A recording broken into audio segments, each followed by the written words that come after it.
नमस्कार, मैं हूं चंद्रभान सिंह भदौरिया और आप देख रहे हैं सीबी लाइव। आज झाबुआ अलीराजपुर जिले में 6 जनपद पंचायतों के लिए अध्यक्ष का चुनाव हुआ। कल भी 6 जनपदों के लिए चुनाव हुआ था। जो नतीजे हैं कंपाइल हम आपको बताएंगे, आज के नतीजे भी बताएंगे और टोटल जोड़ के भी बताएंगे कि किसके पक्ष में रहा। देखिए, अलीराजपुर जिले की हम शुरुआत करते हैं तो अलीराजपुर जिले में कुल 6 जनपद पंचायतें हैं और कल और आज मिलके जो परिणाम आए हैं वो 5-1 से बीजेपी के पक्ष में गए हैं। बीजेपी ने जिले की 6 में से 5 जनपदें जीत ली हैं। जिन 5 जनपदों पे बीजेपी जीती है उसमें कठीवाड़ा, सरमी, मधु पचाया जीती हैं। अलीराजपुर में सुनीता इंदर सिंह चौहान जीती हैं। आज़ाद नगर में इंदर सिंह जीते हैं। उदयगढ़ में विद्या नलवाया जीती हैं। जोबट में सरमी बघेल जीती हैं। तो कांग्रेस के हाथ सिर्फ सोंडवा जनपद लगी है और वहाँ पर उसान सिंह जीते हैं। तो ये 5-1 से जनपदों पे कब्जा हो गया है बीजेपी का। आज जहाँ हम बात करें तो आज 3 जगह पर चुनाव थे।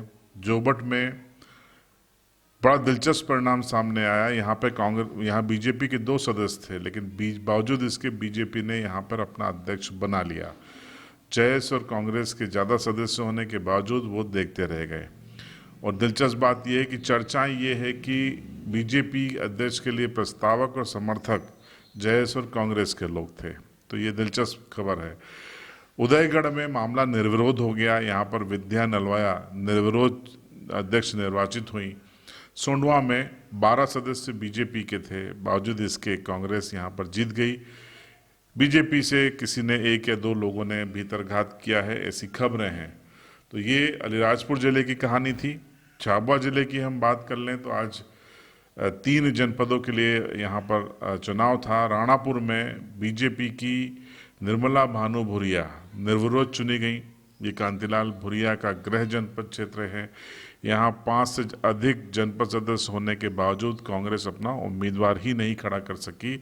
एक तरीके से वॉक ओवर दे दिया कांग्रेस ने यहाँ पर बीजेपी को। तो ये बीजेपी की बड़ी जीत है।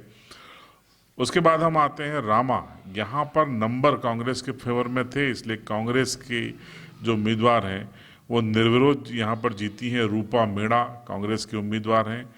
और चुनाव हुआ है सिर्फ मेघनगर में, जहाँ पर कांटे का मुकाबला था, लेकिन यहाँ पर 10-8 से ये चुनाव कांग्रेस की ललिता मुनिया ने जीत लिया है। 10 वोट उन्हें मिले हैं और 8 वोट बीजेपी के को मिले हैं। तो ये परिणाम हुआ। और टोटल अगर हम अब देखें तो यहाँ पर कल जो 3 सीटों पे चुनाव हुआ था, जिसमें झाबुआ, थांदला और मेघनगर था, वो बीजेपी ने जीती थी। आज बीजेपी को यहाँ पर सिर्फ राणापुर मिला है। तो यहाँ पर बीजेपी 4-2 से यहाँ पर विजय हुई है। 2 जनपदें जो कांग्रेस को मिली हैं उसमें मेघनगर और रामा है।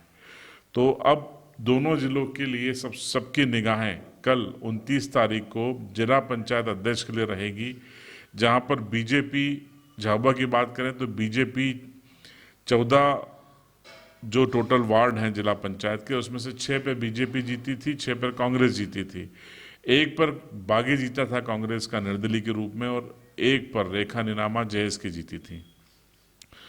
तो यहाँ गोटियां अंदर खाने बिठाई जा रही हैं, बाड़ाबंदी की जा रही है, जोड़ तोड़ हो रहा है, वो सब कुछ हो रहा है जो होता है सियासत में। फिर भी ऊंट किस करवट बैठेगा, कल 1-1.5 बजे तक स्पष्ट हो जाएगा। ये हम पूरा लाइव बताएंगे, देखते रहिएगा आप सीबी लाइव पर। और अलीराजपुर जिला पंचायत की बात करें तो यहाँ 13 सदस्य हैं।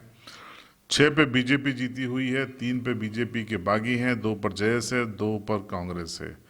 अब यहाँ पर संभावनाएं प्रथम दृष्टया बीजेपी की अच्छी दिखाई दे रही हैं, लेकिन बीजेपी में भी 2 या 3 गुट इसमें अपना दावा पेश कर रहे हैं।